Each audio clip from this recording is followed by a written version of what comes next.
নমস্কার বন্ধুরা, আমি দিয়াস ব্লগ ডায়েরির আরও একটা নতুন মিনি ব্লগে আপনাদের প্রত্যেককে জানাই ওয়েলকাম।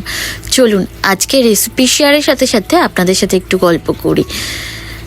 আমি জাপানে এসেছি প্রায় 1 বছর হতে চললো, আর এই 1 বছরে আসার পর থেকেই দেখছি রুই বা কাতলা এই ধরনের বড় মাছগুলো ফ্রোজেন হিসাবে বিক্রি হয়।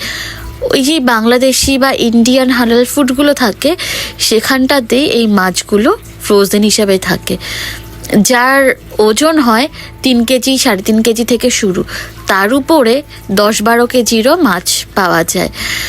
যার যেরকম প্রয়োজন সে সেই পরিমাণেই মাছ নেয়। হ্যাঁ, গোটা মাছ ছাড়াও পিস পিস করে কাটা মাছও বিক্রি হয়, তবে আমরা যখনই কিনি না কেন চেষ্টা করি গোটা মাছটাই কিনতে।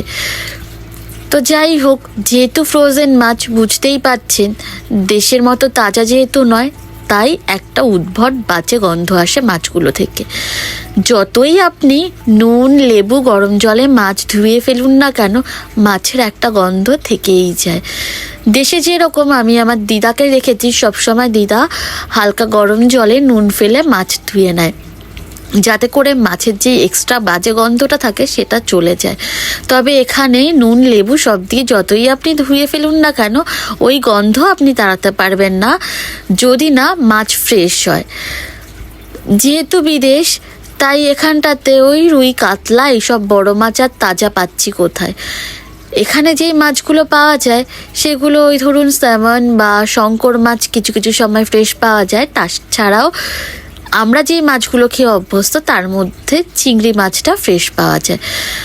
তবে হ্যাঁ, রুই গ্লাস কাপ বা গ্লাস কাপ কি বলে আমি এক্স্যাক্টলি জানি না, বা সিলভার কাপ, এই মাছগুলো আমাদের এখানে উয়েনো ফিশ মার্কেটে ফ্রেশটাই পাওয়া যায়। তবে সেগুলো না অ্যাকোরিয়ামে রেখে বিক্রি হয়, যে কারণে কখনোই সাহস করে কিনে উঠতে পারিনি।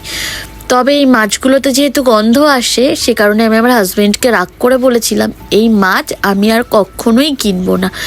আর বিশ্বাস করুন, প্রায় 4-5 মাস হয়ে গিয়েছিল এই মাছ কেনা বন্ধ করে দিয়েছিলাম। তবে জাপানে এই যে যখন শীতের থেকে বসন্তকালটা পড়ে, যদিও নামেই বসন্তকাল, শীত পুরোপুরিই রয়েছে, এখনও মাইনাসের দিকে টেম্পারেচার থাকে। তো যাই হোক, এই টাইমটাতে সিজনাল অ্যালার্জি প্রত্যেকেরই প্রায় হয়ে থাকে। তো আমিও তার থেকে বাদ পড়িনি, যে কারণে হাঁচি কাশি জ্বর সর্দি লেগেই ছিল। আর এই জ্বরের মুখে মায়ের হাতে লাল লাল মাছের ঝোল খেতে খুবই ইচ্ছে করছিল, কিন্তু দুঃখের বিষয় মাকে আর কাছে পাচ্ছি কোথায় এখন, তাই নিজেই বানিয়ে ফেললাম। আর ভাগ্যক্রমে এই মাছটা খুব ভালো পেয়ে গিয়েছি।